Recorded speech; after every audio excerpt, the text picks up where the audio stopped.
আর আমি বাড়ির একপাশে শুয়ে পড়লাম। সারা রাত গভীর ঘুমে আমার রাতটা অতিবাহিত হয়ে গেল। সকাল হয়েছে তাও ঘুম ভাঙে নাই। যখন সূর্যের আলো আমার চেহারার উপরে পড়েছে ঘুম ভেঙেছে। ঘুম থেকে সজাগ হয়ে দেখি আশেপাশে কেউ নাই, কোনো আওয়াজ নাই, কারো খবর নাই। সারা রাত এখানে কি হয়েছে ওই নাচ গানের একটু আওয়াজও আমার কর্ণকুহরে প্রবেশ করে না। আল্লাহ রাব্বুল আলামিন আমার আপনার নবীজিকে এইভাবে নবুয়তির আগে হেফাজত করেছেন। কারণ কি? বলে এমন কোন কর্ম যেটা শরীয়তে ইসলামে নিষিদ্ধ করা হয়েছে, হারাম করা হয়েছে, এই রকম কোন কাজ আমার আপনার নবীজির মাধ্যমে যদি নবুয়তির আগে সংগঠিত হইত, আর নবীজি নবুয়তির পরে ওই বিষয়টাকে হারাম বলে ঘোষণা দিতেন, তাহলে মক্কার কাফেররা বলতো, ও মুহাম্মদ, তুমি তো এক সময় এইগুলা নিজেই করছো, এখন আমাদেরকে করতে কেন মানা করো?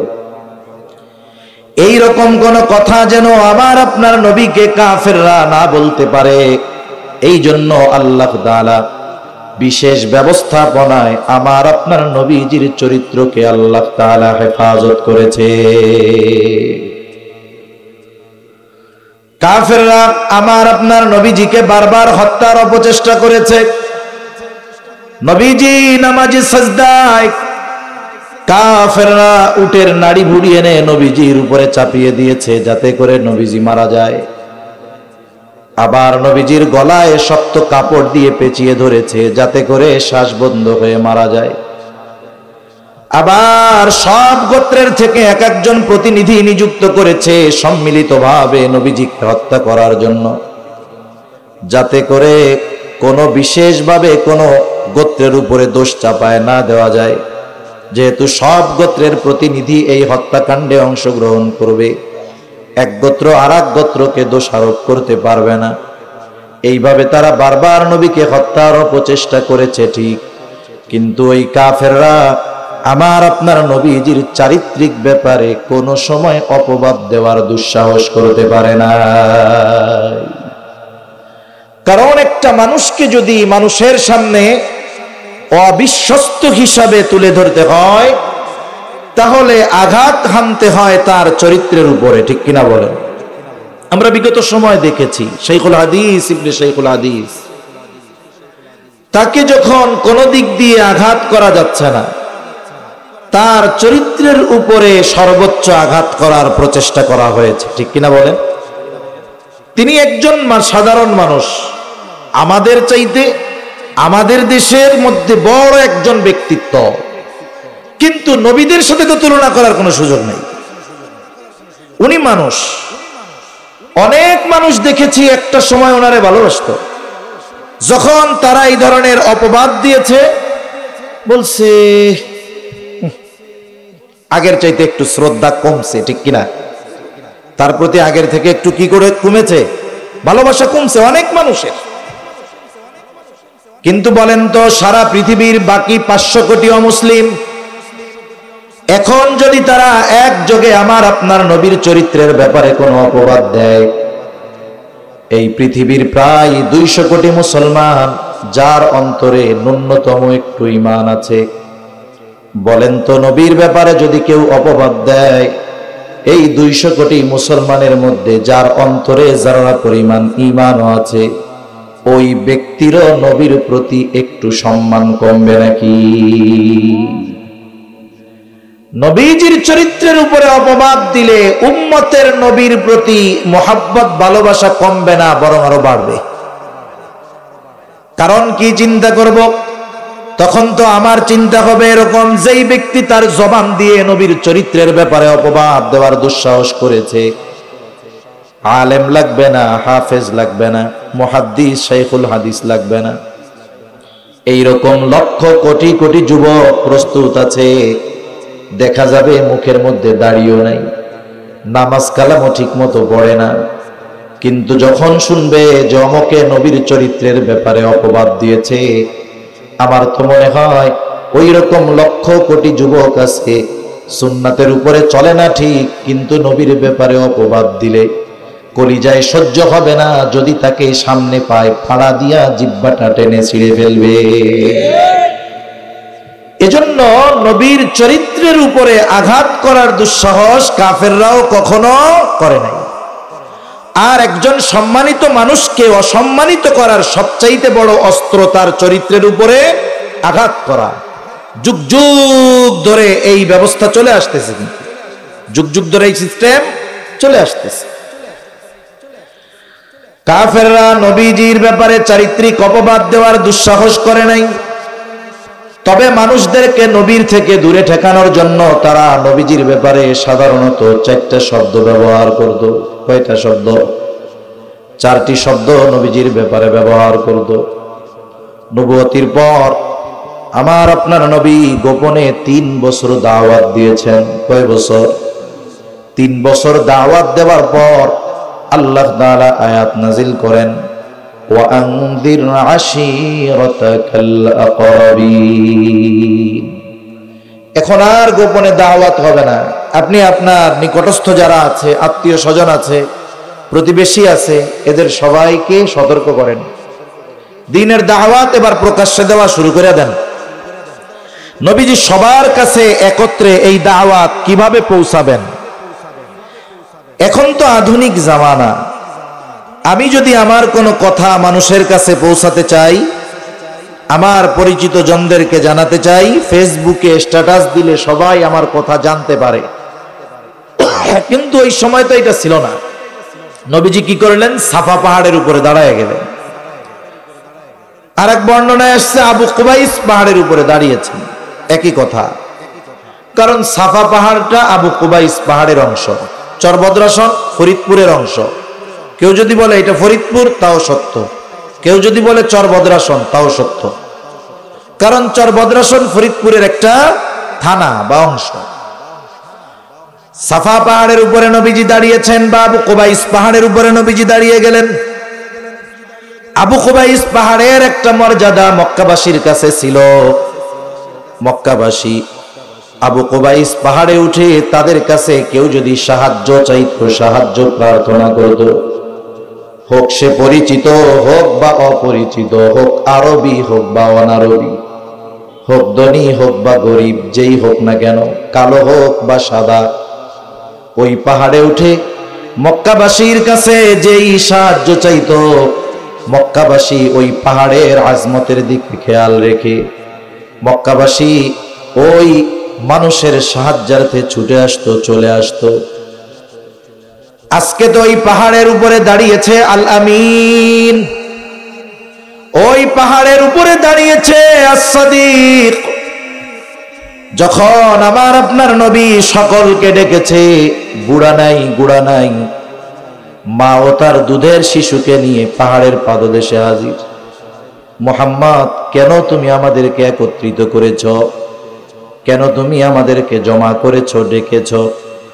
নবীজি বলেন, আমি যদি তোমাদেরকে এই খবর দেই, এই পাহাড়ের পেছন দিকে পাদদেশে একদল সৈন্য সশস্ত্র অবস্থায় তোমাদের উপরে আক্রমণের প্রস্তুতি নিচ্ছে, আকুনতুম মুসাদ্দিকিয়া, তোমরা কি আমার এই কথার সত্যায়ন করবা নাকি, বিশ্বাস করবা নাকি?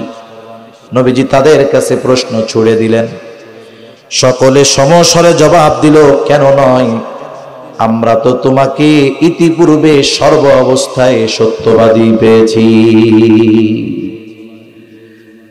তুমি তো আমাদের সাথে কখনো মিথ্যা কথা বলো নাই, সব সময় সত্যবাদী পাইছি, তাইলে আজকে অবিশ্বাস করার কি আছে?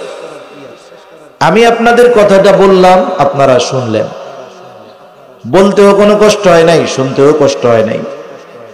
কিন্তু 1 সপ্তাহ মিথ্যা কথা না কইয়া বাইসা থাকা আমাদের জন্য অনেক কষ্ট।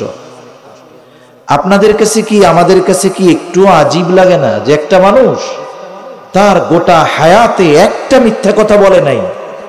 এর চাইতে বড় আজীব আর কি হতে পারে, ঠিক কিনা বলে? আমরা তো আজীব বা অদ্ভুত কারামত মনে করি কি, বলে হাওয়ায় বাইসা থাকলে ওনার মতো আল্লাহর ওলি আছে কেটা? লুঙ্গি থাক আর না থাক, পরনে জামা থাক আর না থাক, পানির উপর দিয়ে হাঁটতেছে, এর চাইতে আল্লাহর ওলি আর কে হইতে পারে? তার মানে আমরা একটা মানুষকে ওলি হিসাবে সাব্যস্ত করার জন্য আনকমন কিছু দেখতে আগ্রহী হই, কিন্তু একটা মানুষ সত্যের উপরে অটল অবিচল এবং তার এই সত্যবাদিতার সাক্ষ্য দিচ্ছে তার কাছের মানুষগুলো। কারণ একটা মানুষ তার চরিত্র কেমন এটা বাহিরের মানুষ বুঝতে পারে না। আমি কেমন আপনারা আমার 1 ঘন্টা কথা শুনে জীবনেও বুঝতে পারবেন না। আমি কেমন বুঝতে পারবেন আমার সাথে যারা থাকে, আমার পরিবার, আমার গ্রামের মানুষ, আমার বাসার পাশের মানুষ, তারা বুঝবে মূলত লোকটা কেমন, আসলে ভালো না মন্দ। আমি তো 1 ঘন্টা আইসা আপনাদের সামনে কি চেষ্টা করব, মানুষ যেটা চায় সেটাই করব। আমি আমার সর্বোচ্চ ভালোটা আপনাদের সামনে দেওয়ার চেষ্টা করব, মন্দটা তো লুকায় রাখার চেষ্টা করব। এজন্য সাথে থাকা মানুষগুলো মূলত ওই ব্যক্তির মূল চরিত্রের ব্যাপারে জানে। আর নবীজির এই সত্যবাদিতার সত্যায়ন অপরিচিত কেউ দিচ্ছে না। দিচ্ছে কারা? বলে জীবনের 40 বছর নবী যাদের সাথে অতিবাহিত করেছেন। সুবহানাল্লাহ। রাসূলুল্লাহ সাল্লাল্লাহু আলাইহি ওয়াসাল্লাম প্রকাশ্যে দাওয়াত শুরু করে দিলেন। জাহেলিয়াতের সময়ও প্রতি বছর পৃথিবীর বিভিন্ন প্রান্ত থেকে মানুষ বাইতুল্লাহ আসতো হজ করার জন্য, জিয়ারত করার জন্য। কাফেররা এইবার নতুন চিন্তায় চিন্তিত, আরে মুহাম্মদ তো নতুন এক ধর্ম নিয়ে চলে আসছে, নতুন এক দল সে ঘোষণা দিয়ে দিছে। পৃথিবীর বিভিন্ন প্রান্তের মানুষেরা তো আমাদেরকে সম্মান করে, এখন যদি তারা মুহাম্মাদের দলভুক্ত হয়ে যায় তাহলে তো আমাদের দলের লোক কমে যাবে। কি করা যায়? বলে যারা আসবে তাদেরকে মুহাম্মাদের ব্যাপারে সতর্ক করতে হবে। কি করা যায়? প্ল্যানিং করছে। বলে মক্কায় প্রবেশের যতগুলো রাস্তা আছে প্রত্যেক রাস্তার মুখে প্রতিনিধি নিযুক্ত করে দেওয়া হবে এবং প্রতিটা ব্যক্তিকে সতর্ক করা হবে যেন তারা মুহাম্মাদের থেকে দূরে থাকে। এইবার রাস্তাগুলোর মধ্যে লোক দাঁড় করিয়ে দেওয়া হয়েছে। মনে করেন উত্তর দিকের রাস্তায় একদল দাঁড়ায় আছে, ওই রাস্তা দিয়ে যারা আসবে, যখনই লোকজন আসে প্রতিনিধিরা ঘোষণা করে, শোনো মক্কায় একজন লোক আছে, তার নাম হলো মুহাম্মদ, খবরদার সে কিন্তু একজন পাগল, তার দ্বারের কাছেও যাওয়া না। যারাই ওই রাস্তা দিয়ে আসে তাদেরকে একই কথা বলে। দক্ষিণ দিকের রাস্তায় আর এক দল দাঁড়ানো, এইবার বলে শোনো মক্কায় একজন লোক আছে, তার নাম হলো মুহাম্মদ, সে কিন্তু একজন গণক, খবরদার তার দ্বারের কাছে তোমরা যাবা না। পূর্ব দিকে আর এক দল দাঁড় করায় দিছে। যারাই আসে উঁচু আওয়াজে ঘোষণা করে তাদেরকে জানায় দেয়, শোনো মক্কায় একজন লোক আছে মুহাম্মদ, সে কিন্তু একজন কবি, খবরদার তার দ্বারের কাছে যাবা না। পশ্চিম দিকের রাস্তার মুখে দাঁড় করায় দিয়েছে আর এক দলকে। যারাই আসে তারা ঘোষণা করে দেয়, শোনো মক্কায় একজন লোক আছে মুহাম্মদ, খবরদার সে কিন্তু জাদুকর, তার দ্বারের কাছেও যাবা না। বলেন তো পৃথিবীর বিভিন্ন প্রান্ত থেকে যেই মানুষগুলো আসতেছিল তারা কি কেউ জানতো নাকি যে মক্কায় একজন লোক আছে তার নাম মুহাম্মদ? কিন্তু আল্লাহ তাআলার সিস্টেম কত সুন্দর। আল্লাহ তাআলা বলে, শোন তোরা তো চক্রান্ত করতেছস আর আমার কৌশল কেমন তোরা জানোস না। আল্লাহ তাআলা বলেন, ওয়া মাকারু ওয়া মাকারাল্লাহ ওয়াল্লাহু খায়রুল মাকিরিন। আরে ওরা যতই ষড়যন্ত্র চক্রান্ত করুক না কেন, আল্লাহর কৌশলের কাছে এগুলো টিকবে? ওরা চিন্তা করতেছে ঠেকাইতে হবে, আর আল্লাহ বলেন তোদের মাধ্যমেই আমি নামটা ওদের কানে পৌঁছায়া দেই। কেউ চিন্তা না, আয়েশা খুঁজতো না। কিন্তু পৃথিবীর বিভিন্ন প্রান্ত থেকে মানুষ যারা আসছে এদের সবার কানে এক আওয়াজ, বলে মুহাম্মদ মুহাম্মদ মুহাম্মদ। কে রে এটা? আমাদের কাছে সতর্ক করছে, নিশ্চয়ই এই লোকটা তো ছোটখাটো জাদুকর না, নিশ্চয়ই এই লোকটা তো ছোটখাটো কবি না, নিশ্চয়ই এই লোকটা তো ছোটখাটো গণক না। করছিল নিষেধ কাছে যাইতে, এখন কাছে না যাওয়া পর্যন্ত আর দিল ঠান্ডা হইতেছে না। কাছে না যাওয়া পর্যন্ত আর দিল ঠান্ডা হয় না। আর কাফেররা নবীর থেকে ঠেকানোর জন্য মানুষদের কাছে নবীর ব্যাপারে যেই চারটা শব্দ বলতো, এই চারটি শব্দ একটা মানুষের চারিত্রিক ত্রুটির কারণ হতে পারে না। এইবার মক্কায় ঢুকে সবার মুখে এক আওয়াজ বলে, মুহাম্মদ কোথায় সেই মুহাম্মদ? নিষেধ করেছিল কাছে যাবা না, এখন দলে দলে শুধু মুহাম্মদকে খুঁজে। কেউ যায় জাদু দেখার জন্য, কেউ চায় কবিতা শোনার জন্য, কেউ চায় গণককে দেখার জন্য। আর মানুষের অভ্যাসও এইটা, বলে আল ইনসানু হারিসুন আলা মা মুনিয়া, মানুষকে যেটা থেকে নিষেধ করা হয় সেটার প্রতি সে আকৃষ্ট হয় বেশি। আর এইখানে তো অন্তরে আকৃষ্টতা আল্লাহ তাআলা আরো বাড়ায়া দিচ্ছে, ঠিক কিনা বলে? এবার দলে দলে চলে গেছে কাছে, মুহাম্মদকে খুঁজতে খুঁজতে চলে গেছে। কেউ গেছে জাদু দেখার জন্য, কেউ গেছে কবিতা শোনার জন্য, কেউ গেছে জাদু দেখার জন্য, পাগল দেখার জন্য। বলেন তো আমার আপনার নবী পাগল নাকি? জোরে বলেন, পাগল নাকি? আমার আপনার নবী কি গণক নাকি?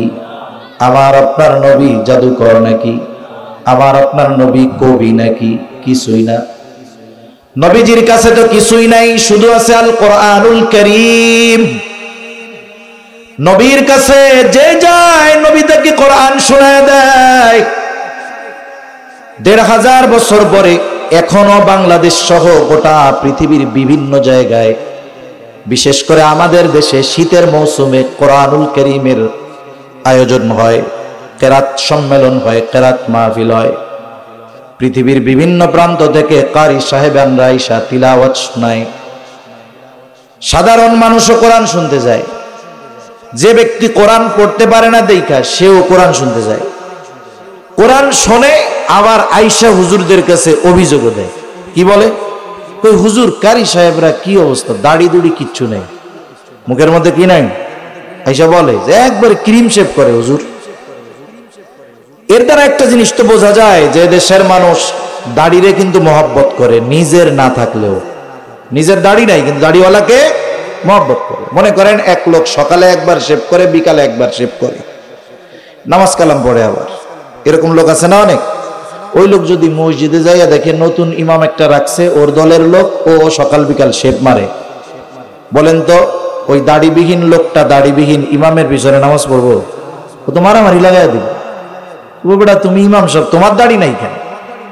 এর দ্বারা বোঝা যায় কি, নিজের না থাকলেও দাড়িবিহীন ইমাম, কারি সাহেব, মুয়াজ্জিন, মাদ্রাসার শিক্ষক, এগুলো তারা দেখতে রাজি নাই।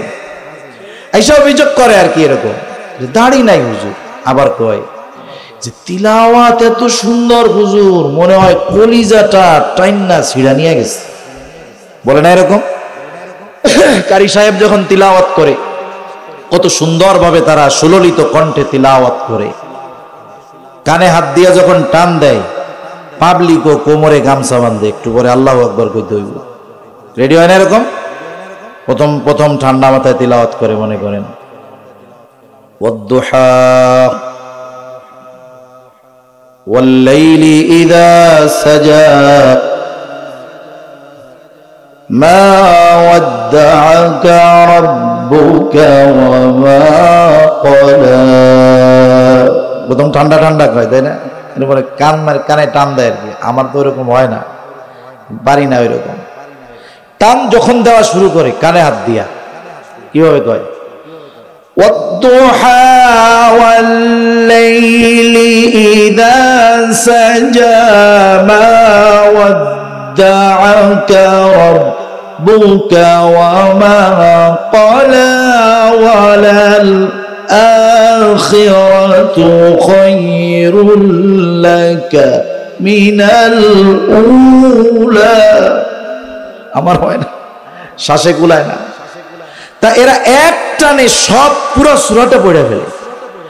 যখন স্টপেজ যত কাছায়, মানে সে তো আম্মা বিনিআমাতি রাব্বিকা ফাহাদ্দিস শেষ করবে, সে টান দিতে থাকে, আর মানুষ প্রস্তুত হতে থাকে, অন্তরের মধ্যে ঢেউ উঠতে থাকে। সে যখন তিলাওয়াত শেষ করে, সাথে সাথে গোটা মজলিসের মানুষ সমস্বরে চিৎকার করে বলে ওঠে আল্লাহু আকবার। বলে কি বলে না? যে বলে এটা কেন বলে? বলে কোরআন তিলাওয়াতে অন্তরে একটা অন্তর আন্দোলিত হয়ে ওঠে, অন্তরের মধ্যে একটা জোয়ার ঢেউ ওঠে, আর এই ঢেউয়ের বহিঃপ্রকাশ হয় আল্লাহু আকবারের ধ্বনির দ্বারা। একটু বলেন তো, ১৫০০ বছর পরে একজন দাড়িবিহীন কারীর জবানে কোরআনের তিলাওয়াত শুনে যদি আমাদের মতো মানুষ যে কোরআন বোঝেই না, রিডিংও পড়তে পারে না, তার অন্তরে যদি কোরআনের ওই প্রভাব পড়তে পারে, তাহলে যার কাছে আল্লাহ তাআলা স্বয়ং কোরআন নাজিল করেছেন, তিনি যখন তিলাওয়াত করেছেন, তার সামনে যারা শুনেছেন, ওই তিলাওয়াতের প্রভাব হৃদয়ের মধ্যে কতটা প্রভাব ফেলতে পারে এটা অনুমান করাও আমাদের জন্য কঠিন, ঠিক কিনা বলে? তাহলে তারা যাইতো জাদু দেখার জন্য, নবীজি শোনায় দিতেন কোরআন। গেছে জাদু দেখার জন্য, শুনেছে কোরআন, দেখা যাইতো নবীর পবিত্র কণ্ঠে কোরআন শুনে হেদায়েতের আলো অন্তরে প্রজ্বলিত হয়ে যাইত। এই জন্য কাফেররা আমার আপনার নবীর থেকে মানুষদেরকে ঠেকানোর জন্য কৌশলগুলো গ্রহণ করেছে, ঠিক কোনো কাজে লাগে নাই, বরং ওদের চক্রান্ত কৌশলগুলোকে আল্লাহ তাআলা কাজে লাগায়া ওদের মাধ্যমেই আমার আপনার নবীর কথা গোটা বিশ্বব্যাপী আল্লাহ ছড়িয়ে দিয়েছে। তাহলে যে কথার থেকে এত কথা যে আমার আপনার নবীর চরিত্র হলো এমন এক চরিত্র, যেই চরিত্র নবুয়তির আগেও সুন্দর, পরেও সুন্দর। এই চরিত্র যারাই অনুসরণ করুক না কেন, তারাই দুনিয়া আখিরাতে সফল। কিন্তু আফসোস, এমন সুন্দর চরিত্র আমাদের সামনে থাকার পরেও আমরা রাসূল আকরাম সাল্লাল্লাহু আলাইহি ওয়াসাল্লামের চারিত্রিক বৈশিষ্ট্যকে পরিপূর্ণ নিজেদের জীবনে আনতে পারতেছি না। এটা আমাদের জন্য বড় দুঃখের ব্যাপার। মনে রাখতে হবে, আমরা যদি গোটা পৃথিবীর নেতৃত্ব পুনরায় চাই, কাফেরদের হাতে লাঞ্ছিত, বঞ্চিত, অপমানিত যদি না হতে চাই, অবশ্যই অবশ্যই আমাদেরকে রাসূল সাল্লাল্লাহু আলাইহি ওয়াসাল্লামের চরিত্রের পরিপূর্ণ অনুসরণ করা লাগবে। কারণ নবীর চরিত্রের অনুসরণ ব্যতীত সাদের জন্য উন্মোচিত হবে না, এটা অসম্ভব। রাসূলুল্লাহ সাল্লাল্লাহু আলাইহি ওয়াসাল্লাম কেন গোটা সৃষ্টি জগতের জন্য অনুসরণীয়, অনুকরণীয়? একটা মানুষ গোটা সৃষ্টি জগতের সকলের জন্য অনুসরণীয় হওয়ার জন্য তার মধ্যে কিছু বিশেষ গুণাবলী থাকতে হয়। এই গুণাবলীগুলো পরিপূর্ণরূপে আমার আপনার নবীর মধ্যেই ছিল, অন্য কারো মধ্যে ছিল না। কয়েকটা গুণের কথা বইলা অল্প সময় আমি আলোচনা শেষ করে দিব ইনশাআল্লাহ। রাসূলুল্লাহ সাল্লাল্লাহু আলাইহি ওয়াসাল্লামের মধ্যে এক নাম্বার যেই গুণটা দরকার গোটা সৃষ্টি জগতের সকলের জন্য অনুসরণীয় হতে, কি দরকার? বলে তিনি কোন নির্দিষ্ট জাতি, গোষ্ঠী, সম্প্রদায়ের প্রতি প্রেরিত হতে পারবেন না, ওনাকে প্রেরিত হতে হবে সকলের জন্য। অথচ আমার আপনার নবীর আগে যত নবী এসেছে, সব নবী কোনো না কোনো গোত্র, কোনো না কোনো এলাকা, কোনো না কোনো বংশের জন্য নবী হিসাবে এসেছেন। কোরআনুল কারীমে সব নবী রাসূলের কথা আল্লাহ তাআলা বর্ণনা করেন নাই। আল্লাহ তাআলা যেমন একজন নবীর ব্যাপারে বলেন, ওয়া ইলা আদিন আখাহুম হুদা, আল্লাহ তাআলা বলেন আদ গোত্রের প্রতি আল্লাহ তাআলা তাদের ভাই হুদা আলাইহিস সালাম নবী বানিয়ে পাঠিয়েছেন। ওয়া ইলা সামুদা আখাহুম সালিহা, সামুদ গোত্রের প্রতি তাদের ভাই সালেহ আলাইহিস সালামকে আল্লাহ নবী হিসাবে প্রেরণ করেছেন। ওয়া ইলা মাদিয়ানা আখাহুম শুআইবা, আল্লাহ তাআলা মাদিয়ানবাসীর জন্য শুআইব আলাইহিস সালামকে নবী বানিয়েছেন। মুসা আলাইহিস সালামের নাম কোরআনুল কারীমে সবচাইতে বেশি, সম্ভবত 162 বার। অথচ দেখেন তিনি সবার জন্য নবী না, বনি ইসরাইলদের জন্য নবী। আবার বনি ইসরাইলের মধ্যে ইহুদিরা দাবি করে উনি শুধু আমাদের নবী, আর কারো না। ঈসা আলাইহিস সালাম কত বড় জলিলুল কদর পয়গম্বর, পিতাবিহীন আল্লাহ তাআলা ওনাকে দুনিয়াতে পাঠিয়েছে। নাসারারা দাবি করে যে তিনি শুধু আমাদের নবী, আর কারো নবী না। আদম আলাইহিস সালাম মানব কুলের পিতা, কিন্তু সব মানবের জন্য নবী না। ইব্রাহিম আলাইহিস সালাম মুসলিম মিল্লাতের পিতা, কিন্তু সব মুসলিমের জন্য নবী না। কিন্তু আমার আপনার নবীর ব্যাপারে আল্লাহ তাআলা বলেন, নবী আপনি বলেন, কুল ইয়া আইয়ুহান নাসু ইন্নী রাসূলুল্লাহি ইলাইকুম জামিআ। আল্লাহ তাআলা বলেন, নবী আপনি বলেন, ইন্নী রাসূলুল্লাহি ইলাইকুম জামিআ, আমি তোমাদের সকলের কাছে রাসূল হিসাবে প্রেরিত হয়েছি। তার মানে আমার আপনার নবী আরবের নবী না, শুধু অনারবের নবী না, কোন গোত্রের নবী না, বরং আমার আপনার নবী হলেন গোটা সৃষ্টি জগতের নবী। নবীজির নবুয়তির পরিব্যাপ্তি কত দূর! পবিত্র কোরআনুল কারীমের সর্বাধিক পঠিত সূরার নাম হলো সূরা ফাতিহা। সবচাইতে বেশি তিলাওয়াত হয় এই সূরা, সবচাইতে বেশি তিলাওয়াত হয় এই সূরা। প্রত্যেক নামাজের প্রতি রাকাতে এই সূরা লাগে। মানে টেবিলটা দূরে তো আর নিচা, এই জন্য চা আইনা খাইতে গেলেও কষ্ট হয়।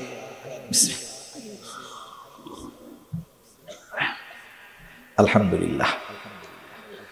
সূরা ফাতিহা এমন এক সূরা প্রত্যেক নামাজের প্রতি রাকাতে লাগে। ইমামের পেছনে যখন পড়ি ইমাম পড়ে, যখন নিজেরা পড়ি নিজেদের লাগে। তার মানে এমন কোন নামাজ নাই ওই নামাজের কোন রাকাতে সূরা ফাতিহা নাই, এমনটা হতে পারে না। জামাতে পড়লে ইমাম পড়বে, আমরা শুনবো, আর নিজে যখন পড়বো নিজে পড়বো। তার মানে প্রত্যেক রাকাতের সূরা ফাতিহা লাগে। সূরা ফাতিহার শুরুতে কি বলি? আলহামদুলিল্লাহি রাব্বিল আলামিন। সূরা ফাতিহার শুরুতে আমরা বলি সকল প্রশংসা আল্লাহর জন্য। বলে আল্লাহকে, বলে জগৎ সমূহের প্রতিপালক রব। আল্লাহ তাআলা এই কথার দ্বারা প্রথমে একটা খবর আমাদেরকে দিয়েছেন যে আমার বান্দারা, তোমরা যদি মনে করো শুধুমাত্র এই পৃথিবী নামক একটা জগৎ আমি সৃষ্টি করেছি, তা নয়, বরং আরো অগণিত জগৎ আমি আল্লাহ সৃষ্টি করে রেখেছি। তাহলে যত জগৎ আছে সব জগতের রব প্রতিপালক কে? জোরে কই, আল্লাহ। জগৎ কত পৃথিবীতে হিসাব আছে? আরে প্রথম আসমানের নিচে যা আছে তার হিসাবও তো সম্ভব নয় করা।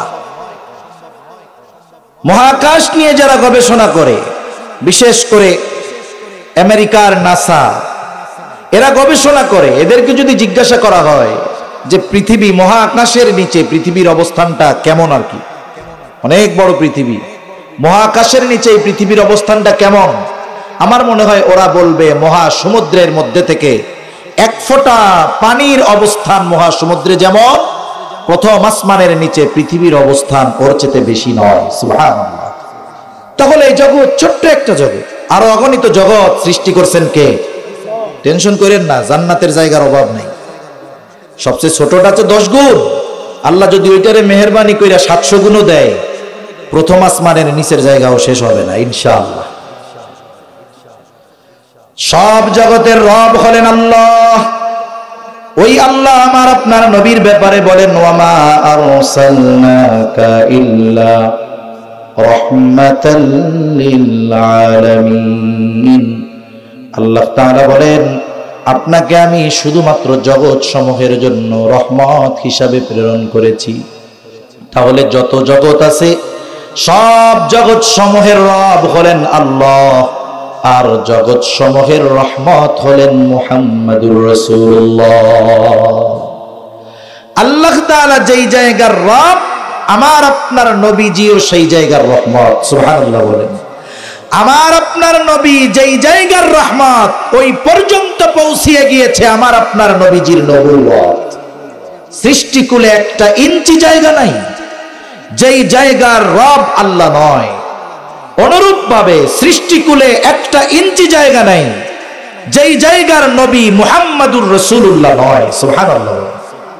তাহলে গোটা সৃষ্টি জগতের জন্য অনুসরণীয় হতে হলে প্রথম যেই যোগ্যতা দরকার একমাত্র আমার আপনার নবীর মধ্যেই আছে, অন্য কারো মধ্যে নেই। দ্বিতীয় বিষয় যে তিনি শুধুমাত্র একমুখী জীবনধারায় অভ্যস্ত হবেন এমনটা নয়, বরং তার জীবনে বহুমুখী জীবন হবে। তার একটা মানুষ যদি হতাশাগ্রস্ত হয়ে সফলতা অর্জনে তার জীবনীর দিকে নজর দেয়, তাহলে প্রত্যেকটা জিনিস তার জীবনী থেকে সে বের করতে পারবে। এজন্য আমি একটু শুরুতে বলেছিলাম, কেউ যদি সেনাপতি হতে চায় ঈসা আলাইহিস সালামকে অনুসরণ করে সেনাপতি হতে পারবে না। কেউ যদি আদর্শ শাসক হতে চায় মুসা আলাইহিস সালামকে অনুসরণ করে আদর্শ শাসক হতে পারবে না। কিন্তু নবীজির জীবন হলো এমন এক জীবন, বহুমুখী জীবন, যেখানে যদি কেউ আদর্শ স্বামীও হতে চায় সেটাও পাবে, আদর্শ বিচারক যদি হতে চায় তাও পাবে। আমার আপনার নবীর জীবনে সুখ দুঃখ কষ্ট ক্লেশ সব কিছু আছে, বহুমুখী এক জীবন। এটা বলতে গেলে আমার লম্বা সময় যাবে, এজন্য তার জীবন হবে বহুমুখী। তার জীবনে মানব জীবনের প্রতিটি দিক খুঁজে পাওয়া যাবে। সুবহানাল্লাহ। গোটা মানব জগতে যত দিক আছে তার জীবন আদর্শের মধ্যে খুঁজে পাওয়া যাবে। এইরকম এক জীবন ব্যবস্থা, এক হায়াত আল্লাহ তাআলা আমার আপনার নবীকে দান করছেন, আর কাউকে দেন নাই। তৃতীয় বিষয়টা হলো, আশেপাশে মনে হয় 7টায় নামাজ, তাই না? তাহলে আমরা 7টায় শেষ করে দিই, সুন্দর হবে, কারণ নামাজের সময় কত আওয়াজ গেলে ডিস্টার্ব হবে। তার জীবন হবে এমন এক জীবন, তার দ্বারা এমন কিছু পূর্ণতা লাভ করবে যা তার আগে পূর্ণতা লাভ করে নাই, যদিও ছিল। আমার আপনার নবীর মাধ্যমে কি পূর্ণতা লাভ করছে?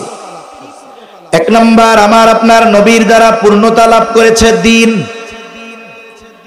আল্লাহ তাআলা কোরআনুল কারীমের মধ্যে বলেন, আল ইয়াউমা আকমালতু লাকুম দীনাকুম ওয়া আতমামতু আলাইকুম নি'মাতি ওয়া রাদিতু লাকুমুল ইসলাম দীনা। আল্লাহ তাআলা জানায় দেন, আমার আপনার নবীর মাধ্যমে প্রথমে আল্লাহ তাআলা পূর্ণতা দিয়েছেন দ্বীনের। আল্লাহ তাআলা বলেন, আজকে আমি আল-ইয়াউমা আকমালতু লাকুম দীনাকুম, আজকে আমি তোমাদের জন্য তোমাদের দ্বীন তথা জীবন ব্যবস্থাকে পূর্ণ করে দিলাম। সাথে সাথে আল্লাহ তাআলা এরপরে বলেন, ওয়া আতমামতু আলাইকুম নি'মাতি, নিয়ামতকেও পরিপূর্ণ করে দিলাম। আমার আপনার নবীর আগেও অন্যান্য নবীদের জন্য দ্বীন ছিল, তবে পূর্ণাঙ্গ না। আমার আপনার নবীর আগেও সব নবীর উম্মত নিয়ামত পেয়েছে, তবে পূর্ণাঙ্গ নয়। বলে আমার আপনার নবীর মাধ্যমে আল্লাহ তাআলা দ্বীনকে পূর্ণাঙ্গতা দিয়েছেন, সাথে সাথে নিয়ামতকেও পরিপূর্ণতা প্রদান করেছেন। বুজুর্গানে দ্বীন বলেন, কোন ব্যক্তি পরিপূর্ণ নিয়ামত পাবে? দুইটা পাশাপাশি উল্লেখ করার দ্বারা এটাই প্রমাণিত হয়, যারা পরিপূর্ণ দ্বীন মেনে চলবে শুধুমাত্র তারাই পরিপূর্ণ নিয়ামত ভোগ করতে পারবে। আমরা যদি পরিপূর্ণ দ্বীন মানি, পরিপূর্ণ নিয়ামত দিবেন কে? আল্লাহ তাআলা দিবেন। এর উপমা অল্প করে বলি, এই পৃথিবীতে একটি রাষ্ট্র আছে, যেই রাষ্ট্রের উপরে একাধারে প্রায় 2 যুগের কাছাকাছি এই পৃথিবীর সুপ্রিম পাওয়ারের অধিকারী এবং তার সাঙ্গপাঙ্গরা মিলে প্রায় 2 যুগ একেবারে নির্বিচারে গণহত্যা চালিয়েছে। একটা দেশকে ধ্বংসযজ্ঞের সর্বশেষ অবস্থায় পরিণত করে এরপরে ওই দেশকে তাদের হাতে ছেড়ে দিয়ে চলে আসছে। দেশটার নাম আফগানিস্তান। দিয়ে আসছে, রিজার্ভ নাই, টাকা নাই, পয়সা নাই, কিচ্ছু নাই। চিন্তা করছে এদের হাতে যদি এখন আমরা রাষ্ট্র পরিচালনার দায়িত্ব দেই, কিছুই করতে পারবে না, কারণ সব ভেঙে দিয়েছি, করারও কিছু নাই, বলারও কিছু নাই। এমনিই কিছুদিন পরে মানুষ বলা শুরু করবে, আগেই ভালো ছিলাম। কি বলা শুরু করবে? আগেই ভালো ছিলাম। ওরা এই চিন্তা করে সাইডা দিয়ে আসছে, কি করবে মোল্লারা। কিন্তু আমরা কি দেখলাম? এমন কিছু আল্লাহর বান্দার হাতে এই রাষ্ট্র পরিচালনার দায়িত্ব গেল, 2 বছর পার হয়ে 3 বছর চলতেছে, বলে তারা দায়িত্ব নেওয়ার পর থেকে নিয়ে এই পৃথিবীর যত দেশ আছে প্রত্যেকটা দেশের অর্থনৈতিক সমৃদ্ধির গতি যা তার চাইতে বহুগুণ বেশি ওই আফগানিস্তানের। সুবহানাল্লাহ। কিছুই ছিল না, কোনো রিজার্ভ নাই, ফান্ড নাই, কিন্তু যারা দায়িত্ব নিয়েছে দ্বীনের উপরে চলার সর্বোচ্চ চেষ্টা করতেছে বিদায় আল্লাহ তাআলা আসমান জমিনের বরকতের দরজা খুলে দিয়েছে। এটা আল্লাহর ওয়াদা। আল্লাহ তাআলা বলেন, ওয়ালাউ আন্না আহলাল কুরা আমানু ওয়াত্তাকাউ লাফাতাহনা আলাইহিম বারাকাতিম মিনাস সামাই ওয়াল আরদ। আল্লাহ তাআলা বলেন, ওই জনপদের অধিবাসীরা যদি ঈমান আনে আর মুত্তাকি হয়ে যায়, আমানু ওয়াত্তাকাউ, মুত্তাকি যদি হয়ে যায়, ঈমান আনে মুত্তাকি হয়ে যায়, কি হবে? আল্লাহ তাআলা বলেন, অবশ্যই আমি তাদের জন্য আসমান জমিনের বরকতের দরজা সমূহ খুলে দিব। সেই সুযোগ আমাদেরও আছে। তাহলে আল্লাহ তাআলা আমার আপনার নবীর মাধ্যমে যেই বিষয়গুলোর পূর্ণতা দিয়েছেন এর মধ্যে একটা হলো দ্বীন, আর একটা হলো নিয়ামত। 3 নাম্বার বলে নবীজির মাধ্যমে আল্লাহ তাআলা পূর্ণতা দিয়েছেন নবুয়তের। নবুয়তের পরিপূর্ণতা আমার আপনার নবীর মাধ্যমে সংগঠিত হয়েছে। আল্লাহ তাআলা বলেন, মা কানা মুহাম্মাদুন আবা আহাদিম মির রিজালিকুম ওয়ালাকির রাসূলুল্লাহ ওয়া খাতামান নাবিয়্যিন। আল্লাহ তাআলা বলেন, মুহাম্মদ সাল্লাল্লাহু আলাইহি ওয়াসাল্লাম কোন পুরুষের বিদা নন, তিনি হলেন আল্লাহর প্রেরিত রাসূল। শুধু তাই না, ওয়া খাতামান নাবিয়্যিন, তিনি হলেন শেষ নবী। নবীও বলেন, আনা খাতামুন নাবিয়্যিন লা নাবিয়্যা বাদি। সুতরাং নবীর পরে যদি কোনো ব্যক্তি দাবি করে সে নবী, আবার ওই ব্যক্তির দাবির সপক্ষে যদি কেউ সাফাই গায়, কোনো সন্দেহ নাই দাবি করনেওয়ালা আর তার দাবির সমর্থন দান করনেওয়ালা সকলেই কাফের। তাহলে নবীর মাধ্যমে শরীয়ত, নেয়ামত, নবুয়ত। আরেকটা জিনিস গুরুত্বপূর্ণ, বলে কি? বলে আখলাক। নবীর মাধ্যমে আখলাকের পরিপূর্ণতা আল্লাহ তাআলা দিয়েছেন।